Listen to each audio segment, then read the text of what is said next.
Chandrababu Naidu diet plan.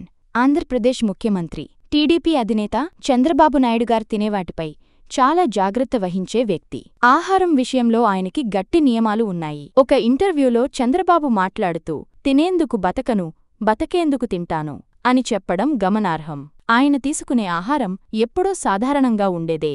ఆరోగ్యానికి మేలైనవే తినాలని నమ్మే ఆయన ఏ భోజనమైనా ముందుగా దీనివల్ల లాభం ఉందా అనే విషయాన్ని పరిగణలోకి తీసుకుంటారు. తాను తినే ఆహారంలో ఉండే క్యాలరీల లెక్కను కూడా తాను చూడటమే కాకుండా ఎంత తిన్నానో, ఎంత ఖర్చవుతుందో లెక్కపెడతానని చెప్పిన చంద్రబాబుగారు తన రోజువారీ డైట్ను ఇలా వివరించారు. ఉదయం బ్రేక్ఫాస్ట్కి ఇడ్లీ, జొన్న ఇడ్లీ, రాగి ఇడ్లీ, ఓట్స్, ఉప్మా, 2 దోశలు, కొద్దిగా చట్నీ లేదా 2 ఉడకబెట్టిన గుడ్లు. వీటిలో ఒకటి మాత్రమే తింటారు. తరువాత బ్రేక్ఫాస్ట్కి, లంచ్కి మధ్యలో ఒక పండు తీసుకుంటారు. మధ్యాహ్నం రాగి, జొన్న లేదా సజ్జ రొట్టెలు లేదా అన్నం, 2 లేదా 3 రకాల కూరలు, నూనె తక్కువగా ఉండే విధంగా కొంత పెరుగు కూడా తీసుకుంటారు. మధ్యాహ్న భోజనం తరువాత సాయంత్రం వరకు కొన్ని నట్స్ లేదా జ్యూస్ తీసుకుంటారు. సాయంత్రం ఒక చిన్న స్నాక్ లేదా ఏదైనా సూప్, ఎగ్ వైట్ తినే అలవాటు.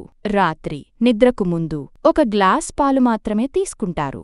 అతి తక్కువగా ఆకలి వేస్తే ఒక చిన్న పండును కూడా తింటారు. చంద్రబాబు నాయుడు గారు రోజుకు 6 నుంచి 7 గంటల నిద్రపోతానని, ఈ డైట్ పాటించడంలో ఎక్కడ ఉన్నా, ఎలాంటి పరిస్థితుల్లో ఉన్నా రాజీ పడనని అంటారు. అంతేకాదు, తాను తినే ఆహారం ప్రకారమే వ్యాయామాలు కూడా అనుసరిస్తానని స్పష్టం చేశారు. వాకింగ్, లైట్ ఎక్సర్సైజ్లు ఆయన రోజువారీ రొటీన్లో భాగం.